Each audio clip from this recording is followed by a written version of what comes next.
brillante, además bueno, con un estilo de edición muy francés, creo yo, muy limpio, ¿no?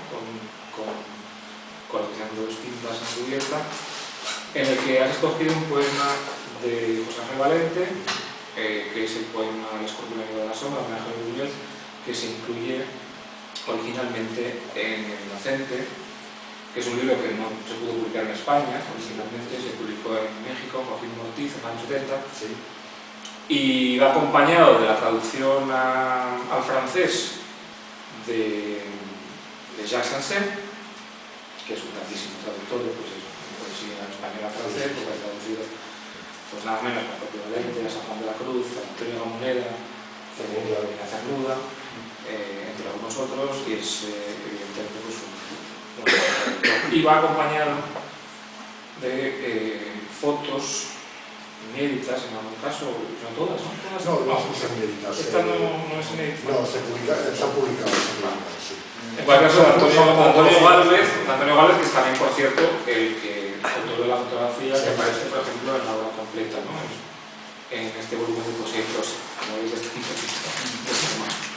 Bien, me parece muy interesante que hayas escogido este poema, El amigo de la sombra, que está incluido en la tercera parte de Inocente, que es la última, porque es la última parte, y que está en esa sección que se inaugura con uno de los poemas, digamos, que se escribe sobre el tiempo presente, que es uno de los poemas, digamos, emblemáticos de esa época de Valente, y que es una sección del libro muy centrada en los homenajes, ¿no? Porque hay un homenaje a Artaud, hay una serie de, hay una versión de Catulo, así muy original, hay un famoso poema dedicado a José Lezama Lima, que es una tercera sección de homenajes, también muy Valente, digamos, más agresivo, más violento, más iracundo en ocasiones. Eso está también aquí en el poema de homenaje a Buñuel. Y curiosamente este poema, bueno, lo vamos comentando ahora, pero realmente es una lectura, por decirlo pedante, frástica, prácticamente de la Edad de Oro, ¿no? Con una pequeña referencia lateral a Simón del Desierto, con una pequeña referencia a la propia historia de la recepción de la película. Parece el prefecto Chiappe, ¿no? Que es el que censura la película y la manda. Perdona, sí. ¿Por qué no lees el poema? Sí, deberíamos leer el poema primero. Lo tenemos en... Como queráis. Sí, lo leo yo. ¿No importa? No, lo leo. Bueno, y luego ya lo... No, es que no sé. Sí, yo creo que... El escorpión amigo de la sombra. Homenaje a Luis Buñuel.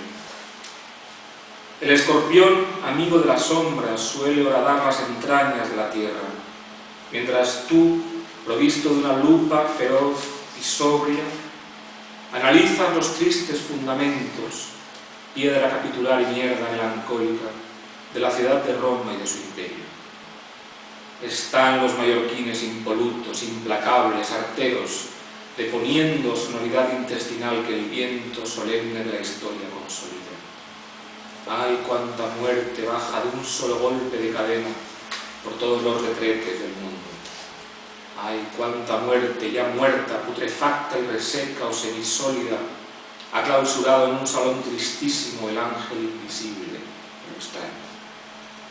Pero los mallorquines vuelven a las 9 con uniformes, sombreros y pecheras incorruptibles o incorruptas, con secretos ligueros donde estalla como flor moribunda la irreparable sangre de las vírgenes necias, porque sí, porque solo los labios obsesivos de Lía Lis toman en la succión la forma del amor más verdadero. Ay, cuánta muerte, Simón, hijo de perra, que desde el pilar insólito licenciaste al novicio adolescente para que los teólogos barbudos no hocicasen como bestias sedientas por el otero asoman entre sus muslos.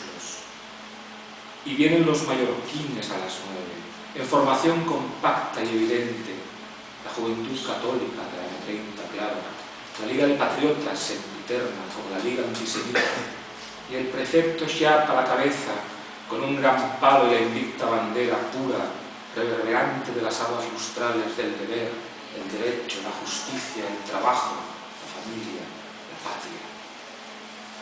y un gran rayo los parte para siempre a ellos y a nosotros, y la muerte emana a borbotones por todos los sumideros del mundo y se oyen, solitarios, tenaces, por los siglos de los siglos, los largos tambores de calanda sobre el pecho infinito de un muerto de sus días y sus noches, sus deseos, sus blasfemias y su sexo muerto calcáreo, sumergido, roto, como la tierra. He leído por la edición esta de Pueblo de Corrapino, pero bueno, de la mano. ¿Por qué has escogido este poema en concreto? Porque te permitía también, evidentemente, vivir a Buñuel, ¿no? Sí. Pero también, claro, esa conexión con Hispanoamérica me parece muy importante. Quería mencionar, aprovechando que estamos en el centenario de Octavio Paz, quería mencionar un aspecto que me parece interesante e importante, que es la figura de Joaquín Díez-Canedo, el editor, hijo del diplomático Enrique Díaz, diplomático republicano y hombre de letras, Enrique Díaz-Canedo. Este hombre realmente es, aparte de ser un gran editor, ya no supo Carlos Barral, que para esto era muy inteligente. Este hombre fue como un nexo de unión de una amplitud y de una riqueza extraordinaria. Por su editorial se publicaron las primeras ediciones de Octavio Paz, Rulfo, José Miguel Pacheco, y haciendo una especie como de puente fraternal, pues publicaron los libros que no se podían publicar en España, o también que no se querían publicar en España, pero que no se podían publicar, ¿no? Por ejemplo, este poema hubiera sido difícil de publicar. En general, el libro Inocente, Bueno, sí. ¿No? De hecho, se publicó en México porque no... Entonces, pero claro, también Jorge Pisolo publicó las primeras ediciones de Joaquín Ortiz, en fin. Y entonces, oye, qué cosa más curiosa que esta personalidad queda como un poco como de sombra, y bueno, luego su trato, porque realmente su editorial era casi como un hotel, como un refugio, y era una persona que bueno, por ejemplo, bueno, voy a entrar en esto radicalmente. Camuda, realmente yo creo que Camuda vivió mucho tiempo por la Universidad de Enrique Díaz-Canedo, de Joaquín Díaz-Canedo, perdón. Masao, o sea, Masao era su mano derecha para infinidad de cosas, correspondencia con España, con Europa, con Estados Unidos, en fin. Y quería hacer este comentario, quizás vosotros no lo conocéis tanto, vosotros sí, porque lo he echado en falta. Lo he echado en falta. Y digo, pero si todas esas primeras ediciones de Rulfo, de Paz, de Pacheco, de Pisolo, de Valente, Masao, Cernuda, sí. Oye, ¿quién publicó la primera novela? Un poco descartada, ¿no? Y la traducción también, un poco descartada, justamente, ¿no? De Sansón la publicó Joaquín Ortiz. Entonces, es una figura muy importante. Y representa pues esa España que no pudo ser, esa España cosmopolita, abierta al mundo, compleja, rica, Y en fin, pues quería hacer este comentario porque me chocaba mucho que sobre todo a propósito del Frente Agrario que no se haya mencionado ni una vez.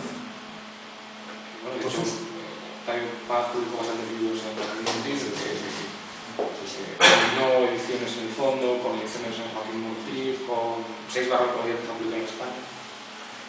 Luego Barral, claro, entró en contacto con Díez Canedo y entonces llegaron al acuerdo de ya hacer esa colección ya mítica en colaboración, ¿no? Y, por favor, cuando ya se podía aquí quizás publicar un poco más abiertamente, ¿no? ciertos libros o a ciertos autores, ¿no?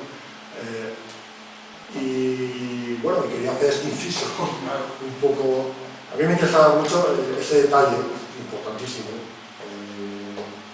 Y luego, por ejemplo, Jacarcé, Infatigable, Y traductor también traductor. de algunos poemas de Paz, no sé, Sí. Claro, aquí se unen muchos libros, Claro. la conexión París, México, Claro. España. Exilio. Estados Unidos. Y luego, en el tiempo, yo creo que hay una conexión evidente, este libro y El Inocente pertenece, más o menos escrito y publicado cuando Valente tiene, estamos 40, 43 años, ¿no? Efectivamente. Y La memoria de los signos se publicó en el 66, si no me equivoco, cuando él tenía 39, bueno, pues es justo en esa, ¿no? la cuarentena. Y es el libro, yo creo que más, entre comillas, violento, más político, más 68ista, pero es la letra del 68ismo que conecta con el surrealismo, Claro.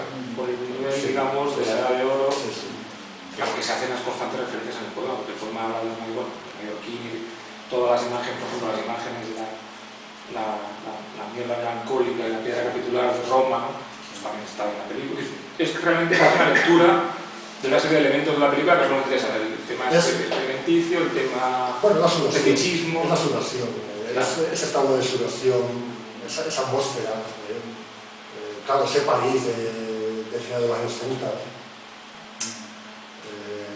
Claro, Valente trabajaba en Ginebra, pero prácticamente los fines de semana iba a París, tenía mucha relación, se quedaba a dormir en casa de algún conocido, y esa atmósfera, ¿no?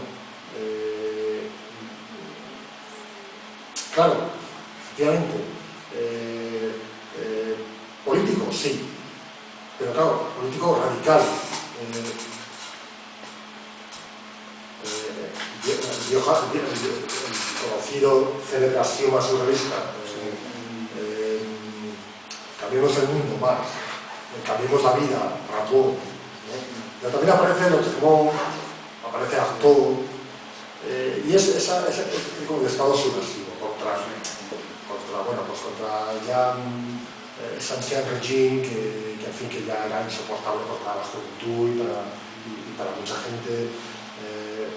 Y Valente lo capta. Yo no digo que participe, yo no digo que vaya del brazo con Daniel Convenido, ¿no?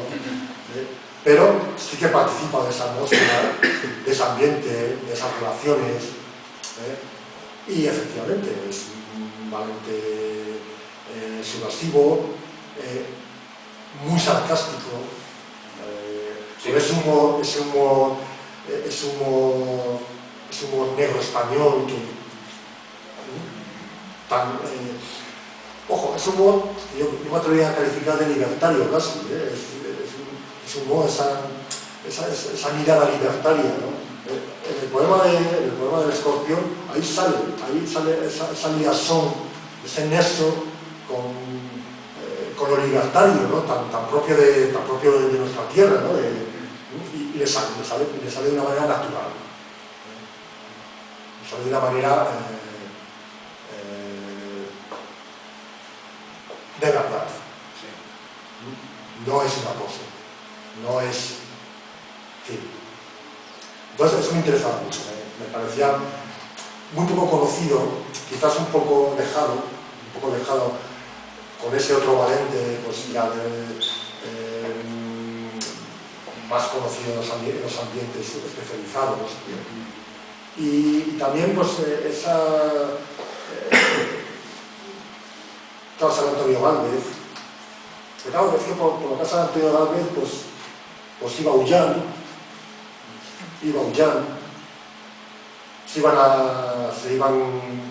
recibían a María Zambrano, y se iban al extrarradio de París a merendar, a Gordisola, a Juan, Sí. pues coincidían en casa y cenaban, y Antonio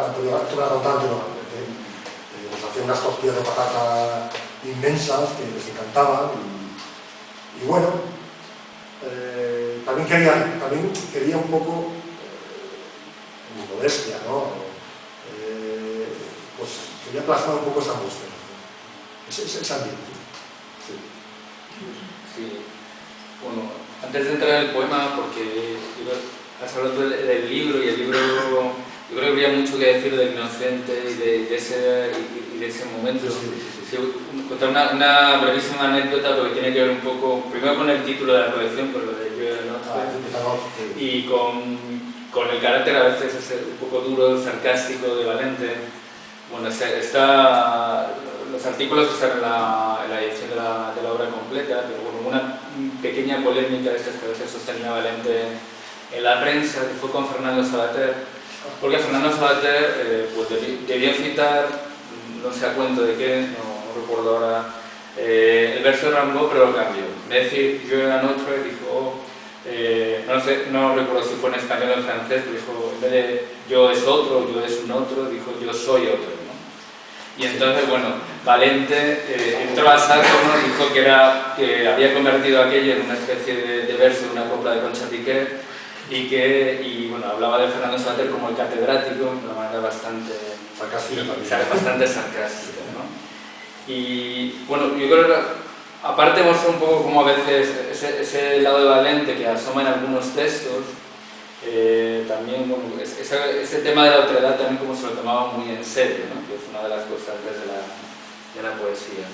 Y en concreto, tanto el poema, que yo creo que está muy bien, ¿no? Que poder de pronto leer en una edición exenta este poema, porque hace pensar en otro Valente, que en el fondo no está en otro Valente, porque yo estoy cada vez más convencido que a Valente hay que leerlo entero. Porque, ¿no? Y el otro día, que bueno, tuvimos una mesa redonda precisamente sobre Valente y Paz, en el Museo de América, y alguien me comentó, bueno, sí, Valente tiene un poema político al final sobre los Pelloquá, ¿no? Del Mato Grosso del Sur, pero no tiene nada, y más, sí tiene más, ¿no? Y él venía también, como muchos contemporáneos suyos, bueno, vivió también la tradición de la poesía social, pero es interesante, yo creo también las distancias que el libro El Inocente y Presentación y Memorial del Monumento, en general los libros de los años 60 van teniendo sobre esa época, ¿no? Por ejemplo, el poema de Escribo desde el tiempo presente, por una parte es un poema que podría entrar en la órbita de la poesía social, pero ya tiene otra cosa, ¿no? Y ahí es interesante, bueno, primero las figuras tutelares que se buscan en El Inocente, ¿no?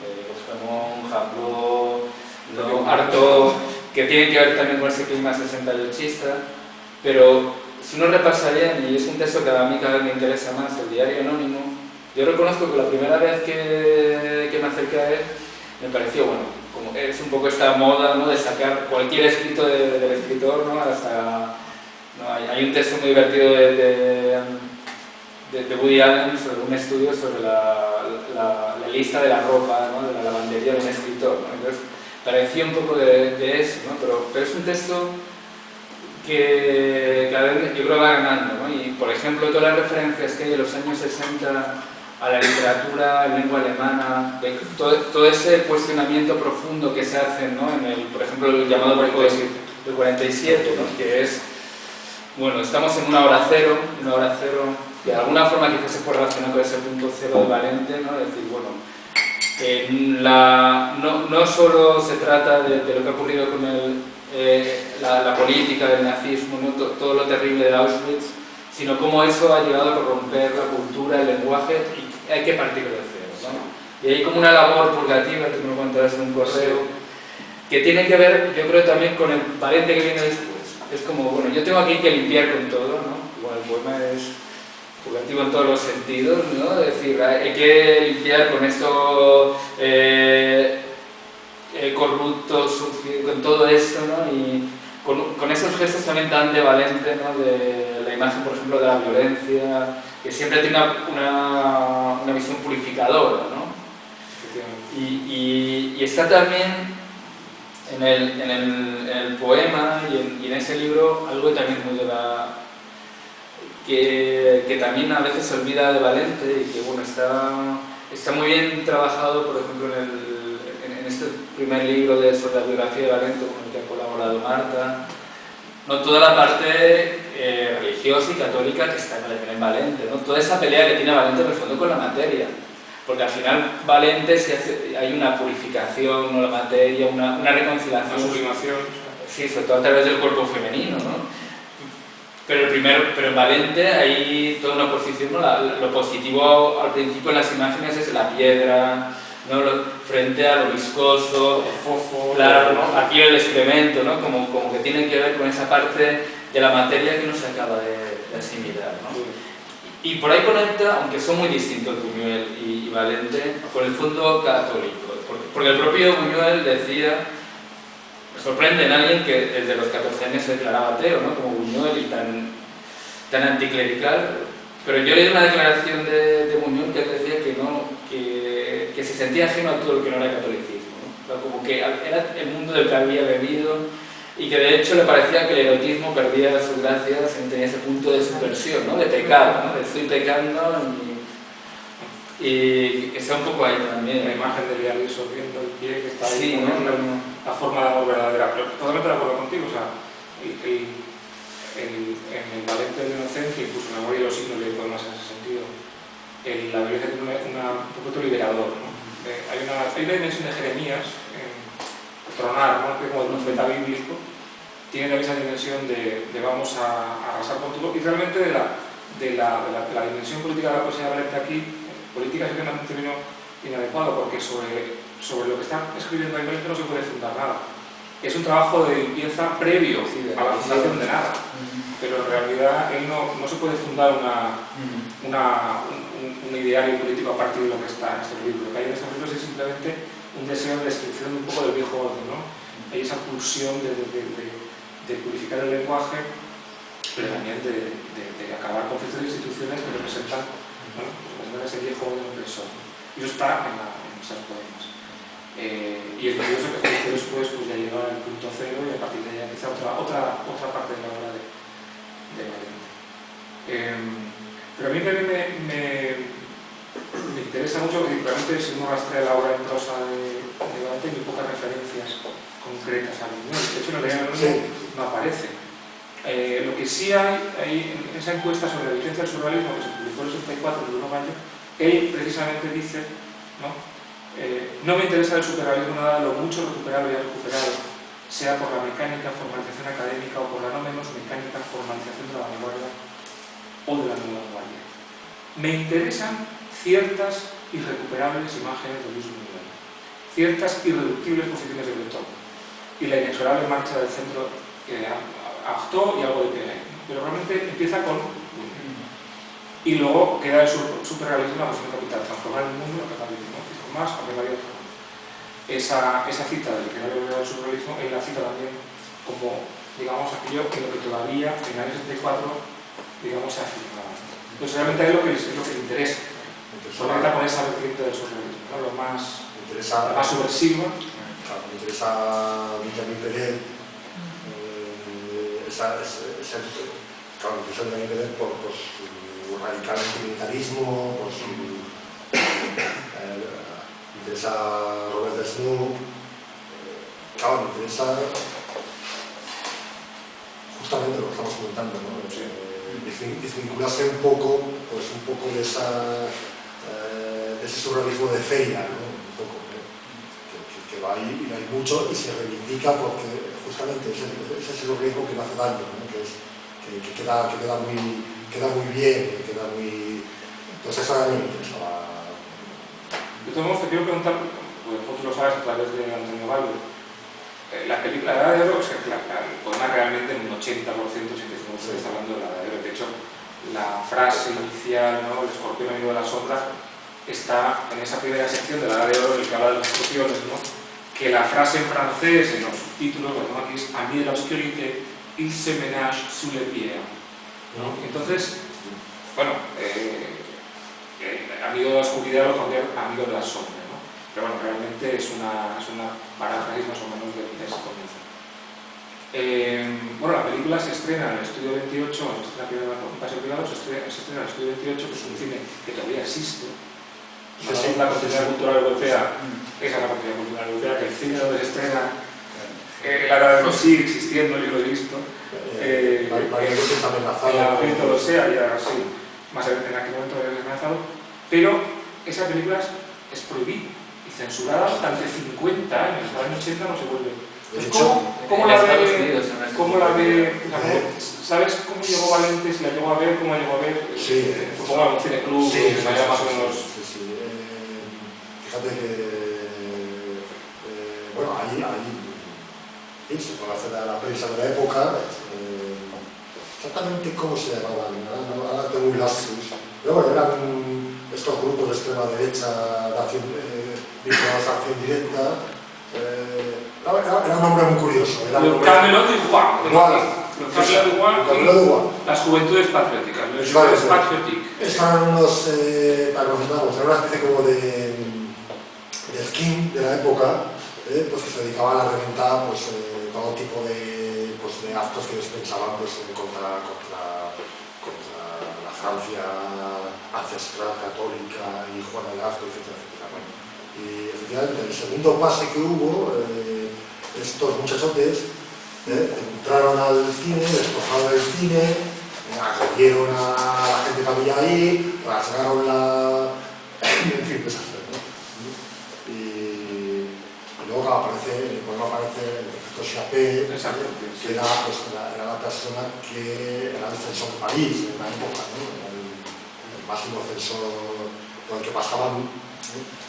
Y claro, estamos hablando de esos años, la eclosión de las vanguardias, y bueno, y es interesante. Es una, quiero decir, mira, se ha escrito tanto sobre ese periodo,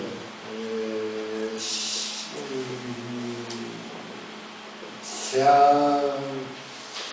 ha puesto en valor una serie de cosas que en fin. Pero lo que yo me refiero es que en el año 30 esa película se censura, pero no creo yo que hicieran muchas copias, me imagino que había una copia, como mucho dos. Sí, había varias copias, de hecho, y ahora no recuerdo, pero se guardaron en... O sea, que no estamos en la época, digamos, no estamos hablando ya de los años 80, donde fue más fácil conseguir. Pero vamos a los años 60, a 30 años de... ¿no? ¿Cómo se llega a esa cinta? O sea, yo no soy un experto en... No, se hicieron varias copias. Pero... Bueno, pues esas copias se guardarían pues, gente próxima, por ejemplo...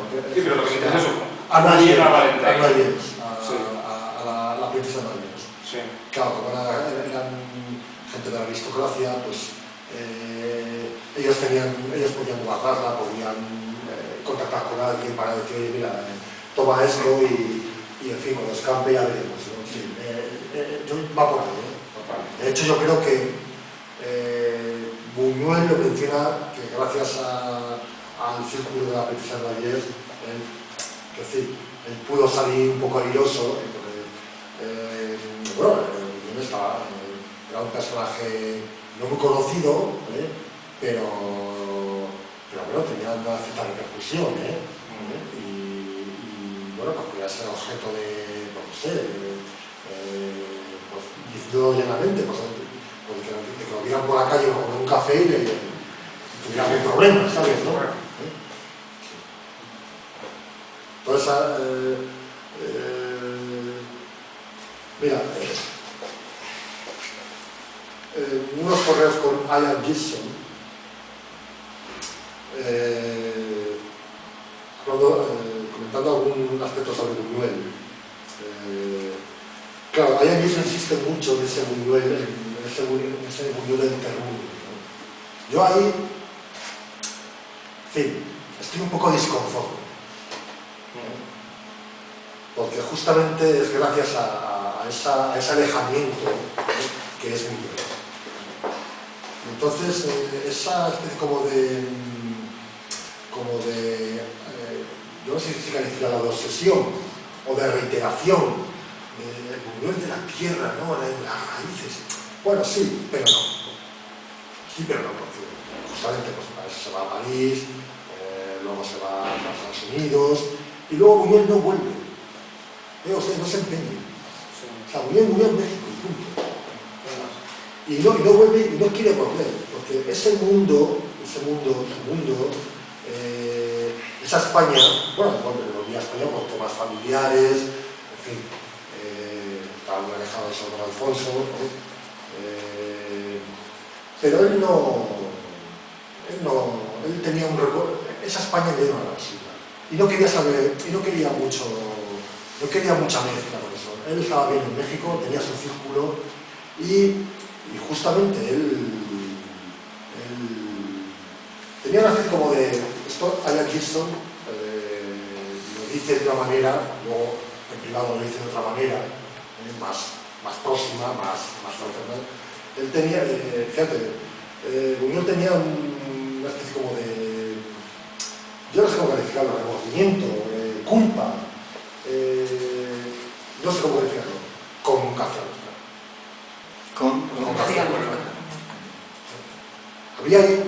Había ahí algo, el fantasma de Lorca lo castigó, entre comillas, hasta su muerte. En su entorno más familiar, más cercano, alguna vez, esto lo comenta sí que hacía alguna referencia. Y eso podríamos hablar mucho sobre esto. Y es ese gran temor, bueno, es algo más de temor, que tenía Buñuel en torno a la homosexualidad. Era un aspecto que luego lo toma, lo pone, lo recoloca, claro, con el catolicismo, con esa España de sotanas, en fin. Y ahí está presente Lorca. Y bueno, no sé muy bien cómo hemos ido a este punto, pero... Es interesante lo que dices porque el Buñuel de lo que es la película, que realmente es una película de una hora más o menos, frente al Teatro Andaluz, que es una breve y además es más colaborativa entre David y él, pero realmente es un depósito de imágenes de las que él va tirando en la partida, porque la cantidad de motivos que están en esa película se van repitiendo en el futuro de otra manera, ¿no? Mira, toda la dimensión escatológica, toda la dimensión fetichista, toda la sexualidad, la obsesión con el clero, o sea, hay toda una serie de obsesiones que están ahí que son casi como si fueran, ¿no? la raíz, ¿no? de la cual brotan otras muchas cuestiones. Por ejemplo, hay una mención a Señor del Desierto, a la Guadalajara. Bueno, los tambores de Calanda, que además es una cosa que a mí me aparece en el poema y que van apareciendo en 3 o 4 películas de Buñuel. O sea, lo que hablas de la Vía Láctea, en el texto, el otro texto que fuera al final de esta edición, hablas de la Vía Láctea, pero realmente aquí las referencias son la de Oro, son la Simón, que también es está el elemento del estilita, del desierto, o sea, que es una cosa que a Valente le tenía que interesar, seguro. Ese Simón hijo de perra. Toda la parte crementicia que también está en Simón, o sea, todo eso está, ¿no? Y conecta con... Hay un tour de force, que es la Guadalajara, que es como de resumen, no resumen, pero sí como de no sé, como de final de algo, ¿no? Y, bueno, por ejemplo, Carlos Fuentes lo menciona cuando le dan el León de Oro en Venecia. Carlos Fuentes era el jurado y menciona pues, que ese Buñuel ya es otro Buñuel, y ya es un Buñuel ya pues ¿cómo decirlo de alguna manera? es ya el Buñuel que se impone. Buñuel ya deja ya un poco esa como que para él era una carga, en cierto modo era una carga, esa carga surrealista, y dice, no, yo quiero un cine más, como más abierto, como un cine, también en su época mexicana, quiere un poco desprenderse de esa y abrirse a otras cosas, ¿no? Sí, yo creo que otro aspecto que a Valente le puede interesar de Buñuel, ¿no? Es también un poco la propia lógica cinematográfica, ¿no? Porque realmente Buñuel en un texto también criticaba, ¿no?, como el cine tan conservador estéticamente que se había impuesto, ¿no? Que él venía a decir, hablaba de un poco de esa seducción, ¿no?, de la sala en negro, ¿no?, y que como la pantalla te hipnotiza, y que acabamos aceptando argumentos que en una novela nos parecerían triviales, ¿no? Y él en cambio definió una lógica poética, ¿no?, que está en sus películas, ¿no?, como el encadenamiento, desde luego la edad de oro en el perro andaluz es clarísimo, no se puede saltar una cosa, y otra escena que está puesto, es una posición poética, ¿no? Pero incluso las películas que parecen más, ¿no?, o las que tuvo, por ejemplo, la etapa mexicana, que de alguna forma él hace de la necesidad virtud, ¿no?, que tiene que coger, ¿no?, que tiene que trabajar, ¿no?, con unos actores muy conocidos en México, con unos argumentos a los que les da la vuelta, ¿no?, y que de pronto encuentra una justaposición de imágenes, de montaje. Una crudeza también. También pues estamos hablando del México de los 50, finales de los 50,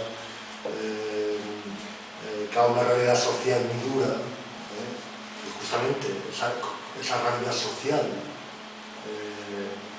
que derivaba siempre hacia ese realismo, cómo subvertir esa corriente casi natural, que parecía natural, que eso se convirtiera pues, en el panfleto realista. Hablábamos antes del Valente político, sí, el Valente político para denunciar, pero también para denunciar ese realismo de la época, ese social realismo de la época, que aquí en nuestro país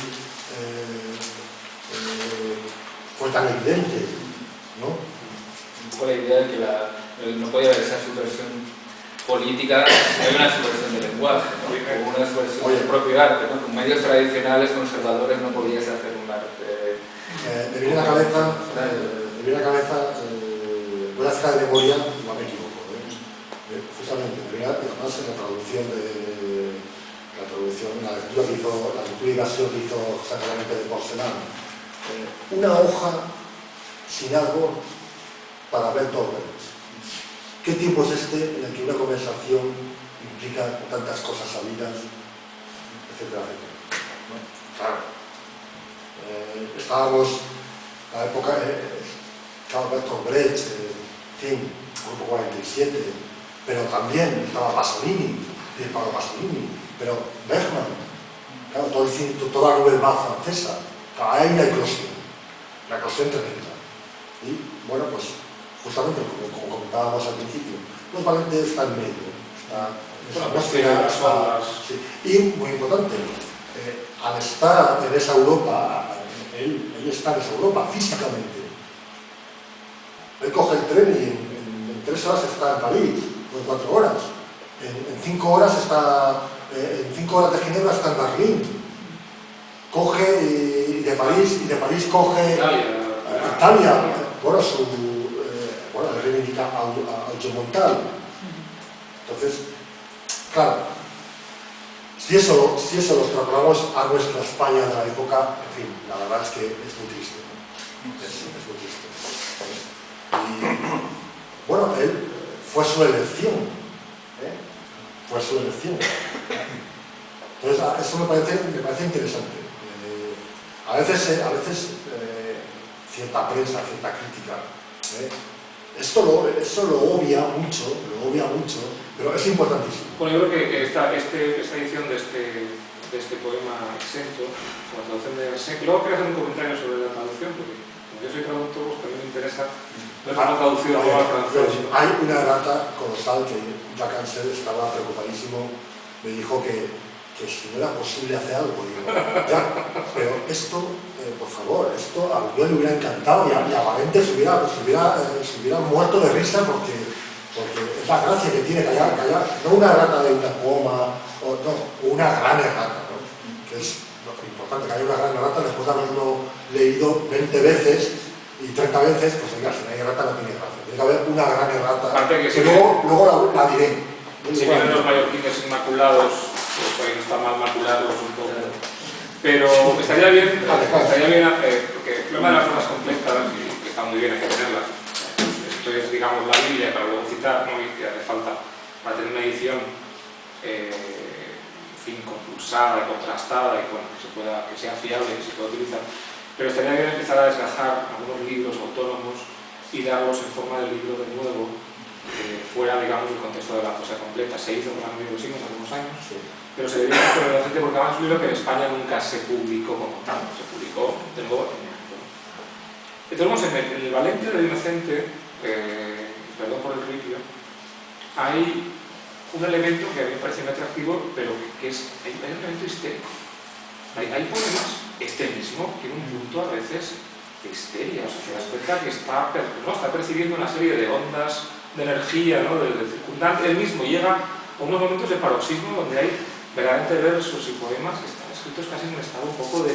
pero que es una histeria para él sana y que además es la que le permite luego, de alguna manera, ¿no? Llegar a otro momento. Pero hay poemas, realmente incluso el uso del adjetivo, o sea, el adjetivo en este poema, por ejemplo, de homenaje a Buñuel, hay una cantidad de adjetivos tremenda, ¿no? Marcado siempre por el metro, y el decasílabo es implacable y va acumulando una serie de adjetivos de manera casi ya, como digo, un poco histérica, ¿no? Y eso me parece que es muy característico de ese Valente en concreto. Yo creo que hay un Valente que cuando se relee con 20 años, o por ejemplo, un libro que tiene mucha relación con el Inocente, que es 9 enunciaciones, luego el fin de la Plata, por ejemplo, el famoso poema de Ulises, de Aquiles, Matando a los pretendientes, pues un poema en prosa fantástico, pero es de un poema donde se recrea en la violencia liberadora, ¿no? Es una cosa verdaderamente... Y hay un punto, diría, histérico. En el mejor sentido de la palabra, no lo estoy diciendo en un sentido peyorativo, además lo hablo desde la admiración, pero es una cosa que yo imagino que él mismo 20 años después dice, madre mía, ¿no? Lo que llegué a decir, un poco asustado incluso de los extremos que puede llevar la escritura. Y bueno, eso me parece también escribirlo porque hay toda una serie de energía. Entonces a Valente habría que estudiar el libro que en el contexto europeo, yo creo que has hecho muy bien, el diccionario entre el grupo del cual habla el libro anónimo, porque se ven todas las lecturas. En el año 68 le está leyendo a Herbert, a Silinio Herbert, un poeta polaco, de la Universidad de Fortinbras, y hay que leerlo en el contexto de la poesía europea, de la poesía de la austeridad europea, ¿no? Que es un poco el membrete que los engloba a todos, los alemanes, a los del este, a los que lee, se conoce. Es la poesía de la austeridad, poesía, digamos, de una cierta renovación del lenguaje. Sí. Y también del miedo a la retórica, que endulza y que engaña. Una costilla, sí. También me parece muy importante señalar, un poco por ampliar la visión, es su relación con Edmond Chávez. Sí. Perdón, estoy... Edmond Chávez. Bueno, luego... No. Claro, eso hay en esa relación íntima hay un vuelco también, porque es como de vuelta otra vez a la belleza del lenguaje,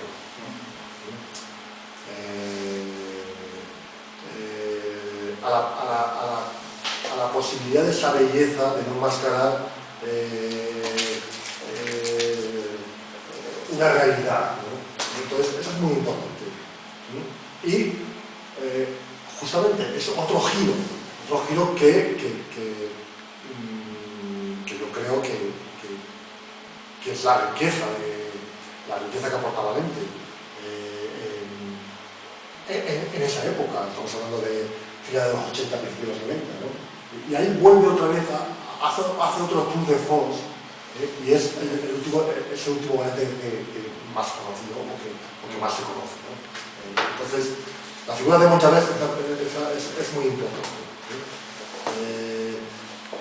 Y enlaza pues, con esas preocupaciones místicas, esas preocupaciones en torno a una religión, a la religión, sí, a la teodosia, ¿no? Y claro, y a través de Llavés vuelve a retomar a Miguel de Molinos, pero lo retoma con otra mirada, una mirada más, si se puede decir así, ya de una laicidad extrema, ¿no? Como diciendo, no, mire, esto es, mira, Miguel de Molinos es el extranjero de la antonomasia, y esa es la figura clave, ¿no? en la que yo me veo reflejado, que es la extranjeridad, ¿no? Es la desposesión, es el yo, la extinción del yo. Yo, si no, yo creo que diría que su última preocupación era la disolución del yo. Entonces, es una vertiente muy rica y muy poco explorada en el panorama político español. Claro, así estamos también. Sí. Bueno, me interesa lo que dijo José Luis al principio, que eso que acabas de decir, entenderlo dentro de ese interés inicial la religión y sobre todo la educación está muy presente, ¿no? En el primer Valente, hasta el punto de que, bueno, realmente Valente era un joven falangista, ¿no? Eso lo estudia Marta en ese libro. Y de hecho es muy curioso ver, partiendo de sus posteriores intereses en Buñuel, algunas de las críticas de cine que hace cuando tiene 20 años, 21 años, donde censura ciertas películas por su falta de moral, y porque en fin, es un cine disolvente. O sea que él estaba todavía en ese marco mental, evolucionó. Y efectivamente en los años 70 regresa a un tipo de espiritualidad, sublima, digamos, esa relación conflictiva con la materia, de la que hablábamos hoy, la sublima a través del erotismo, la espiritualización del cuerpo femenino, y también una sublimación del propio lenguaje. El lenguaje se va haciendo más transparente, más ligero.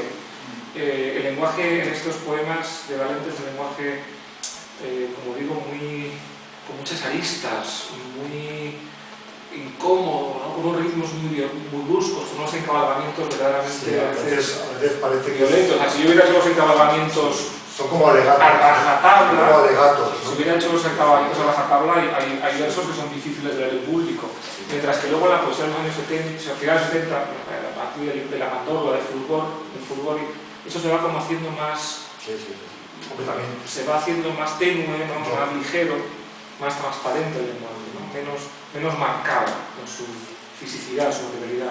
Yo creo que tiene que ver un poco con esa evolución que hablabas tú. Bueno, dice Sánchez Uruguay, lo dice mucha gente, en fin, nosotros... no sé si alguien quiere hacer algo. Pero bueno, a José Ángel, la última caspa se le va a Oxford, ¿eh? Que yo creo que... la última caspa es a Oxford, como lector, en Oxford, claro, y ese es un punto de inflexión importantísimo, el asentarse en Oxford y ver esa realidad, ¿no? Y compararla con, pues yo creo que ahí ya la gabardina del SEU se la deja marcada, ¿no? Eso, ya y además a la vergüenza, tiene cierta vergüenza, arrastra ese país que deja, ¿no? Lo arrastra. Y casi esa fotografía en la tumba de Machado, ¿no? Claro, pero son 15 años, 15 años, porque a lo mejor se va al 56. Sí, hasta 56, sí, 56. Sí, y esto estamos hablando de los años 69, 70, o sea que son 12, 13 años, a lo sumo, o sea, son realmente un momento, es un momento de una cambio vital. Son 4 libros vital, de poemas, o sea, realmente es un momento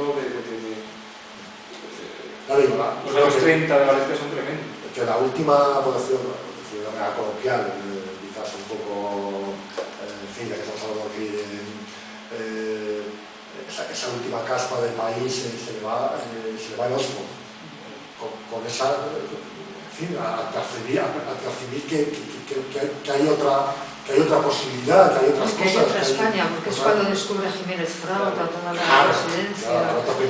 Exacto, entonces... De hecho, gracias a Alberto Jiménez Frau, me parece que, si no me equivoco, pues que tuvo la posibilidad de hacer una prueba o algo así para entrar en la UES como traductor, y él eligió Ginebra. Y entonces, claro, eso es muy importante. Y de las pocas figuras que él valoraba, era Alberto Jiménez Frau, María Zambrano y Massal. De ese exilio tan amplio, tan variopinto, eran de las figuras que él más valoraba. Bueno, dudas, porque estaba haciendo dudas, pero bueno, de las que tuvo claras. Vamos, sobre eso ahora está trabajando el profesor James Ballender, que va a recuperar todas las cartas de Frau y se van a incorporar todas las de Valente. Entonces habrá toda esa etapa, la relación con Jiménez Frau se va a poder estudiar muy bien. Pues es un aspecto interesante. Eso saldrá en la residencia, yo creo que el año que viene, más o menos a finales de año. También comentaba Marta el tema de la relación que tuvo con Jean en París, sobre todo, y como persona un poco de enlace con Antonio Galde. Hay unas fotografías preciosas de Jean con Valente, con María Zambrano, con Geneviève, la esposa de Antonio Gálvez, y oye, claro, no hemos hablado, ¿no? Era un choque de personalidades, era un choque de trenes, ¿no? Jean, Valente, en fin, chirriaba un poco. En la casa de María Zambrano. Claro, sí. Y también, hace poco volví a releer, mal, como siempre, porque luego me hago un poco... que me parece muy interesante, por ejemplo, la relación que tuvo, muy esporádica, muy breve, pero muy intensa con Calvert Casi. ¿Con? Calvert Casi, Ah, en Roma. Claro, son cosas que dan una dimensión muy compleja, muy rica de cosas tratadas. ¿Alguien quiere hacer algún comentario? Bueno, ¿Vamos a añadir alguna cosa? La que hemos contado algún fresco, hemos ido a 50.000 sitios.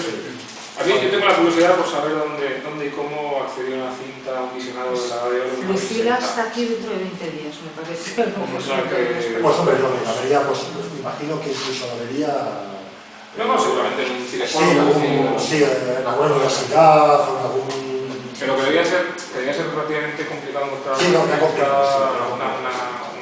de hecho, rollo, vamos a decir. De hecho, yo no tengo una información exhaustiva al respecto, pero la verdad es que hubo muy pocas proyecciones, ¿no? Bueno, se hablado de comienzo de los años 30, la Segunda Guerra Mundial, en fin, hay un parón, hay un lapsus y luego, pues... Sí, hacer su censura que no se le puede. Claro, sí. Vamos, el general de Gaulle era implacable también para esos temas. Que no, en fin. Bueno, pues si os parece bien. Sí, nos tomamos un vino.